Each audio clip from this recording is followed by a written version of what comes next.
नमस्कार, trains and travel में आपका बहुत बहुत स्वागत है। ऐशबाग से सीतापुर और पीलीभीत तक जब आमान परिवर्तन का कार्य शुरू हुआ तो ऐशबाग सीतापुर जब पैकेज 1 में आमान परिवर्तन का कार्य पूरा हुआ और बड़ी लाइन की रेलगाड़ी चलनी शुरू हुई तो उससे पहले ही जनता ये सोच रही थी कि मीटर गेज के टाइम रेलगाड़ियाँ कम हैं, समय अधिक लगता है और अब बड़ी लाइन यहाँ पर डाली जा रही है तो उनको बहुत अच्छी सुविधा मिलेगी, रेलगाड़ियों की संख्या बढ़ जाएगी, लंबी दूरी की रेलगाड़ियाँ मिलेंगी। और जब रेल विद्युतीकरण का कार्य इस रेलखंड पर शुरू हुआ और डालीगंज से तेज़ी के साथ केपीटीएल ने सीतापुर जंक्शन तक इस कार्य को पूरा किया तो जनता को फिर एक बार उम्मीद जगी कि अब मेमू ट्रेन्स भी मिलेंगी। यहाँ से बरसता ऐशबाग मानक नगर वाली जो बाईपास लाइन बन गई थी उससे कानपुर तक का जो रास्ता है वो आसान हो जाएगा, सफ़र आसान हो जाएगा और भी कई अन्य जगह की रेलगाड़ियाँ मिलेंगी। फिर जबलपुर से हरिद्वार तक एक विशेष रेलगाड़ी चलनी शुरू हुई इस रूट से तो जनता को उम्मीद बंधी कि अब लखनऊ जंक्शन से भी बरेली की दिशा में बरसता मोहाली होते हुए सीतापुर जंक्शन से आगे रेलगाड़ियाँ बढ़ेंगी।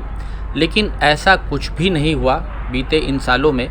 और 2 साल से तो कोरोना और लॉकडाउन की मार भी लोग झेल रहे हैं। लेकिन अब धीमे धीमे रेलगाड़ियां जब फिर से पटरी पर वापस आना शुरू हुई हैं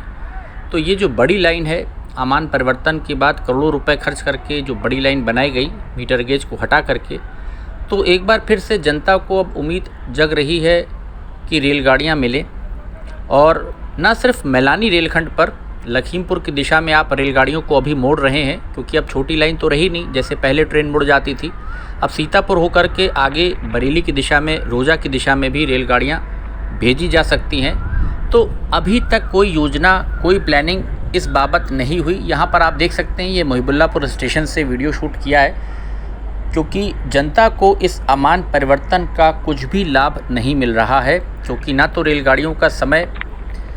सही है, एक रेलगाड़ी के बाद दूसरी रेलगाड़ी में जो गैप है समय का वो बहुत अधिक है।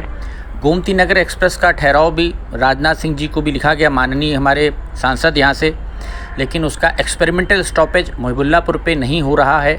अभी क्योंकि मोहिबुल्लापुर अब गांव नहीं रहा। यहाँ पर भी काफ़ी कॉलोनीज़ आसपास, अलीगंज है, जानकीपुरम है, जानकीपुरम विस्तार है, IIM रोड है, इंजीनियरिंग कॉलेज है, बहुत सारा यहाँ पर आबादी रहती है, बहुत बड़ा वर्ग यहाँ पर रहता है। तो यहाँ पर भी ठहराव करिए,